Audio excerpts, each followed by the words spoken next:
Here is your complete start sit guide to every wide receiver in every matchup for week 6. If you like this style of tiers, make sure to subscribe so you get it every single week, and hit that like button while you're there. It helps me out a ton as a creator, but I'll let my videos speak for themselves. I don't like to waste time. CeeDee Lamb, the number one guy in the S tier. We're going to go through the S tier quick because we're starting these guys regardless. He's had a bit of a down year as far as CeeDee Lamb standards go. He's a wide receiver 13, but this is a great matchup against the Detroit Lions. They're top 3 in points allowed to wide receivers this year. The Cowboys are second in passing attempts, 24th in rushing attempts. They're an insanely pass-first offense. Without Brandon Cooks, there should be even more volume going to CeeDee Lamb. He's a great start, great matchup with high scoring potential. And then we follow that for Ja'Marr Chase. He had a 41-point game last week, but let's be real, Joe Burrow did have 400 passing yards, so it's a little bit inflated. Ja'Marr Chase is still Ja'Marr Chase. The Bengals get a matchup against the Giants where their secondary isn't amazing. They are top 10 in points allowed to wide receivers this year, but the Bengals are 1-4. You have to believe they need revenge and they want to make a mark in the NFL against a Giants team that's not the best,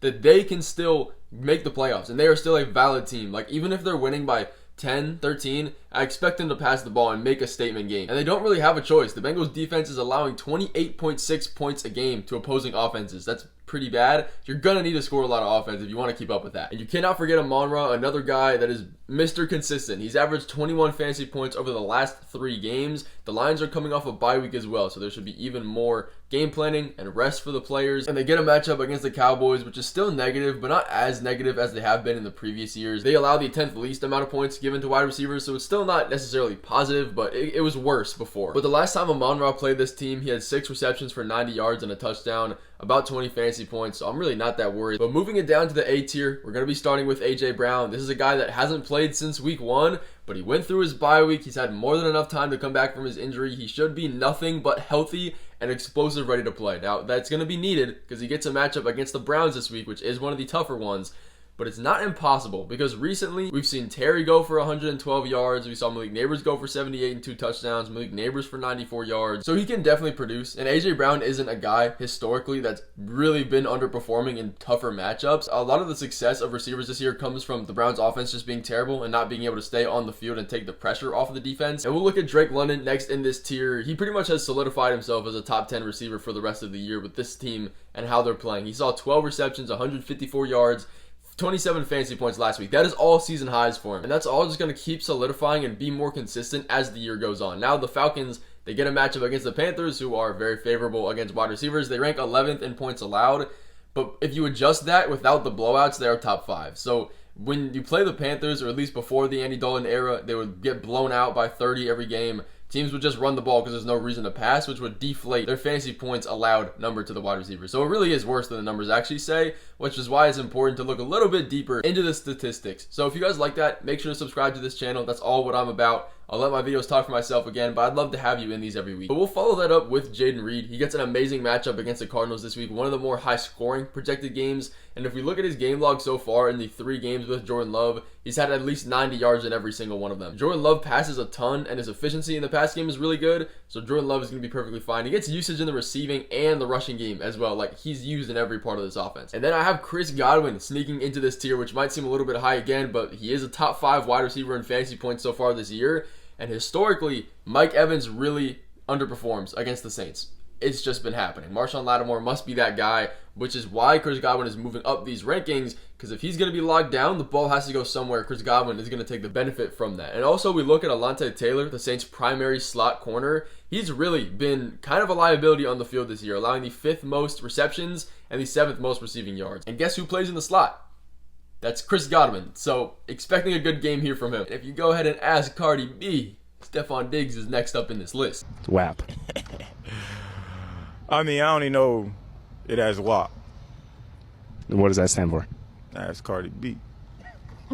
Nico Collins surprisingly landed himself on IR last week. Nothing really happened that was like going to take him off the field. He just ran a go route, caught a touchdown, and then kind of walked off a little bit weird. Now he's on IR regardless for 4 weeks. That's going to make Stefon Diggs a top wide receiver for the rest of those 4 weeks until Nico comes back. Even next to Nico Collins in this offense, he still had a 23% target share, which isn't the highest in the league, but with all this target competition, it's definitely respectable. And he was top 10 in the league in red zone usage. So there's always a plus side with those touchdowns there. And dropping it down to the B tier, we're going to be taking Garrett Wilson. This might be a little bit high for some people considering the coaching change. It could go so many different directions. We just don't know. But the first game that new head coaches play, statistically, they just improve. I don't know why. They just look better for one game, and then after that, they just come back down to earth. It's kind of like my backup quarterback theory, where every time a backup quarterback comes in, he plays really good for that first game. Look at Andy Dalton this year. Look at Taylor Heineke from the past few years. Like, it just happens. I don't know why. It also happens with head coaches. So you can predict that this offense will look a little bit better than usual. That's not saying much because they haven't looked amazing before. But in a tough matchup against the Bills, he's going to need every bit of help he can get. 22 targets last week can't go unnoticed. But DJ Moore is in a great spot to succeed this week as well, which is why he's next. Me and all my homies hate Shane Waldron. If you've been around these videos for long enough, you know what I'm about to say. He's extremely simplified his route tree, making it really bad for fantasy football. Now, I do still think he can get it done this week. He gets a great matchup against the Jaguars, who are very positive towards wide receiver fantasy points allowed. And he is the wide receiver 1 on this team pretty clearly. But next up, we're going to have T. Higgins. He's been the number 1 target through 2 weeks in his healthy games with the Bengals. That's not going to continue, but it does show us some upside, especially when you have Jamar Chase on the other side. Next up, we're going to have Marvin Harrison Jr. here against the Packers. The only drawback is that Jair Alexander should be playing this week, and if that does happen, I am a little bit scared, because if we look at Marvin Harrison's game log so far, he's done really, really good against lackluster defenses, but in a good matchup against a good defense and a good corner, he kind of disappears from the game. Luckily, the Cardinals defense isn't amazing, so they should have to pass to stay up in this game, because on the other side, the Packers offense is pretty good. The Packers defense itself isn't necessarily impossible to pass on for fantasy points allowed outside of Jair Alexander. So the opportunity is there. Can he produce and make separation to get that? That's the question. He does carry a little bit of risk, but still a start here. And then we'll have Mike Evans, another guy that is a little bit lower than usual because of this Saints matchup. He just historically struggles against the Saints. I don't know what it is. That's a him issue, but it's true. And we have Spencer Rattler as the quarterback for this offense. So there is a chance that the Saints just don't move the ball, and then after a few quarters, the Bucs just go full run mode. I don't think that's too likely, but it is always a possibility. Next up, we'll have Devontae Smith. He's been pretty good, pretty consistent. A lot of that has to do with his slot usage. The only downside is the Browns slot corner is absolutely cooking this year, and there is some target competition concerns with Dallas Goedert, with A.J. Brown, but he should definitely be serviceable as the wide receiver 2 in this offense. Moving down to wide receiver 1, though, Deontay Johnson. Last week, we can't really blame on him because we know the whole Patrick Surtain situation. He's literally death for fantasy wide receivers. Jalen Johnson is kind of the same way. So for this week, he gets AJ Terrell and the Falcons, which is a more favorable matchup. It's still a little bit more on the negative side, though. But Andy Dalton is projected for 35 pass attempts, so the volume should be there. I'm not too worried. That gives him a nice floor, and there's really not too many other players in this offense to get targets from him outside of Leggett, who will be healthy this game. Next up, we'll have Zay Flowers against my Commanders here, and probably the best matchup of the week.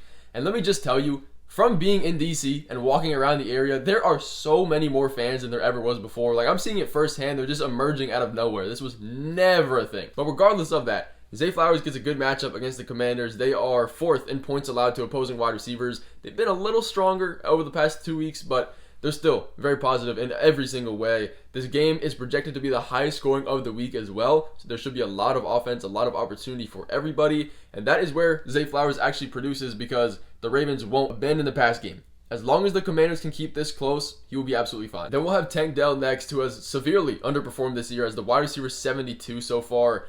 The thing is, when he gets the opportunities, he's pretty great. Now, in the last matchup Tank Dell had, without Nico Collins in the lineup, he had 14 targets and a touchdown.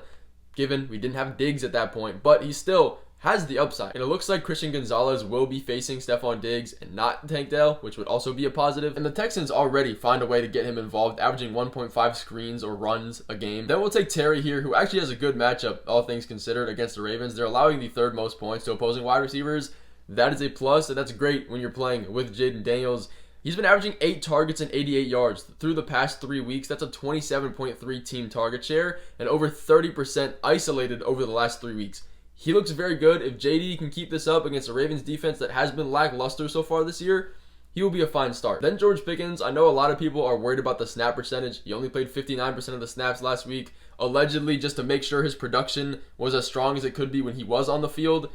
It doesn't look like any issue. He still saw the same level of targets as he did when he wasn't. But on the other side, that could make the offense way more predictable for the opposing defenses. So it's something to note, and it's a more favorable matchup against the Raiders defense this week, who also has been underperforming. He doesn't have much target competition, so Justin Fields or Russell Wilson, whoever ends up playing, will be able to feast him a good amount. But then we have Chris Olave finally in here. If you have him, I'm sorry. We have Spencer Rattler starting at quarterback. I think that's going to lower his ceiling a ton. against this Buccaneers defense, which they're not amazing. They're allowing the 7th most points to opposing wide receivers this year. But Chris Olave hopefully is the number 1 go-to guy for Spencer Rattler. Like, he is a wide receiver 1. You'd expect him to look Olave's way a lot more, even if the fantasy point per catch is a little bit lower. Like, it's not as high quality of targets downfield, open space, but he should get the volume. And then we'll have Brian Thomas Jr. this low because he gets a matchup against Jalen Johnson, who again is very negative against wide receiver points allowed. I talked about him a little bit earlier in the video. That's tough. It's a tough matchup, kind of like Patrick Surtain. We want to be avoiding it for the most part, but Brian Thomas is still a really talented wide receiver who should get some volume regardless. It is one of those London games though. Those always tend to be really weird and off script, so it is carrying some risk, but he has a 22% target share through the first 5 weeks of the season as a rookie with a lot of other options in this offense. And Jalen Tolbert next. I'm sure I'm higher on him than a lot of your friends or other people, other videos you watch. He gets a really good matchup against the Detroit Lions this week. They are one of the easiest defenses to go against in the past. They're tough against the run, but when you look at the Cowboys, they don't run the ball. The Lions defense can stop the run. The Cowboys pass the ball a ton. The Lions defense cannot stop the pass. So CeeDee Lamb is going to be the focal point of this offense. Brandon Cooks is on IR. There's really nobody outside of these two. Outside of the recency bias from last week with the 10 targets and the game-winning touchdown, he still has a great spot. I have him projected for about 5 receptions for 60 yards. Then I'll have Darnell Mooney, who gets a pretty good matchup against the Panthers this week, which I talked about earlier with Drake London. He does have a little bit more like boom potential with the upside because the Panthers defense is really a liability against the deep ball. That's where Darnell Mooney is really good at. So I could see him breaking away for a 50-yard pass. Maybe it ends in a touchdown, maybe it doesn't. He should be fine this week. And Calvin Ridley is going to be next. I have him higher than I guess most people do. Probably not by too much though, because we saw the coaching staff come out and say, we need to get Calvin Ridley the ball more and make that a part of our offense. 90% of the time when a coach comes out and specifically says that, it actually happens. Like, it happened with Terry, it happened with a ton of other receivers and even running backs this year. And he gets a matchup against the Colts, who have been so spotty throughout the year. Like, they'll allow a ton of points, they'll be good, they won't be good. Like, they're generally not very good this year. They allow a ton of big plays. It should be a fine starting spot for him. And then I will group these next guys together with Jacoby Myers, Jameson Williams, Amari Cooper, and Rashid Shaheed. Myers, he had a good target share over the last 3 weeks. He likely won't have Adams in this matchup again, which is going to be positive for him as the wide receiver 1. It's not as tough of a matchup as it has been for the past 2 weeks as far as corner to receiver go. And he's had success with Aiden O'Connell at quarterback before, so the QB change isn't really an area that I'm worried about. But then we get Rashid Shaheed. The quarterback change for him does hurt a lot more because his usage comes from downfield, big plays. I don't think Spencer Rattler has that kind of potential like Derek Carr does.